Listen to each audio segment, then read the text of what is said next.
Bonjour Sébastien. Je suis Nadia Arfani, effectivement, cofondatrice et présidente d'Exalinx.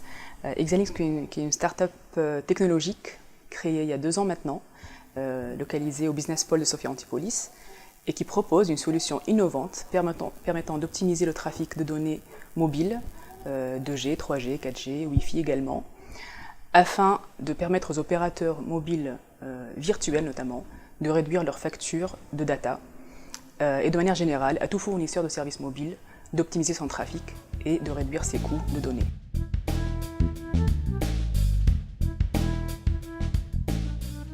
Exalinx est parti en fait d'un constat entre les membres de l'équipe qui ont fait la constatation en fait que les opérateurs mobiles virtuels ont du mal à se différencier sur le marché parce que leurs marges sont réduites étant donné que les revenus sur le modèle classique axés sur la voix et le SMS sont en baisse et que le prix de la donnée est élevé et en plus l'explosion des usages de data font que les opérateurs mobiles virtuels ont du mal aujourd'hui à se différencier sur le marché. Donc partant de ce constat concernant les opérateurs mobiles, mais également qui concerne les utilisateurs finaux qui des fois ont des factures qui explosent, notamment quand vous êtes en mode roaming, nous avons pensé à proposer une solution donc avec une version pour les utilisateurs finaux qui est aujourd'hui disponible sur Google Play Store, donc c'est une application mobile qui s'appelle Neopar.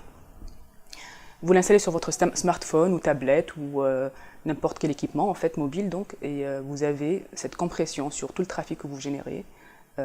C'est ce qui vous permet effectivement d'étendre en fait la durée de votre forfait s'il est limité, d'améliorer aussi la vitesse de votre connexion et de réduire votre facture de données. Donc ça c'est en ce qui concerne les utilisateurs finaux. Maintenant pour les opérateurs mobiles virtuels, et c'est notre marché principal, on propose la solution de manière à ce qu'elle soit préinstallée sur les téléphones en fait, et les équipements des abonnés de ces opérateurs, avec effectivement des gains en coût de data qui peuvent aller jusqu'à 35% et plus. Donc aujourd'hui, nous avons un client canadien qui utilise notre solution Neopar et nous sommes en cours de signature avec un client chinois, donc j'espère dans les jours qui viennent.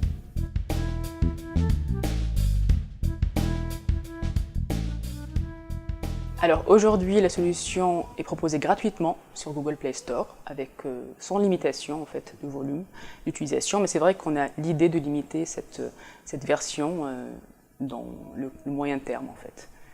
Voilà. Pourquoi? Parce qu'effectivement ça nous coûte en fait, puisque la solution, bon, il y a bien l'application mobile avec le support qu'on propose nous derrière s'il y a des problématiques particulières, mais il y a aussi une composante de la solution qui est dans des serveurs hébergés dans le cloud et qui ont un prix. C'est pour ça que nous penserons en fait à limiter cette solution pour un volume bien défini.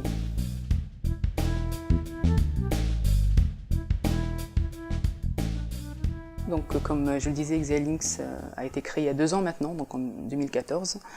Nous avons eu une aide de BPI France pour pouvoir développer notre solution reconnue comme étant innovante, effectivement.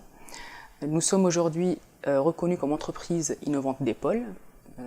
Donc c'est un label du pôle SCS, donc un pôle en fait cluster d'entreprises très connu mondialement. Notre approche marché, alors bien entendu on a fixé comme première target, en fait premier marché cible les opérateurs mobiles virtuels. Nous élargissons cette cible pour les fournisseurs de services mobiles, c'est-à-dire tous ceux qui proposent une application sur le téléphone. On peut très bien optimiser le trafic de l'application et donc accélérer son fonctionnement. Également, si elle fait du trafic média, donc on réduira ce trafic-là, ce qui permet à cette application d'être la plus performante possible. Donc voilà en ce qui concerne notre vision sur le marché du futur. Maintenant, étant donné que nous avons démarré donc, avec un opérateur canadien, donc nous avons quand même un focus sur les États-Unis, voilà en fait le nord de l'Amérique, donc de manière générale, et également sur le marché asiatique où la data est très chère en fait. Donc ce sont nos priorités de marché aujourd'hui, et bien sûr avec l'extension de tout fournisseur de services mobiles basé dans le cloud.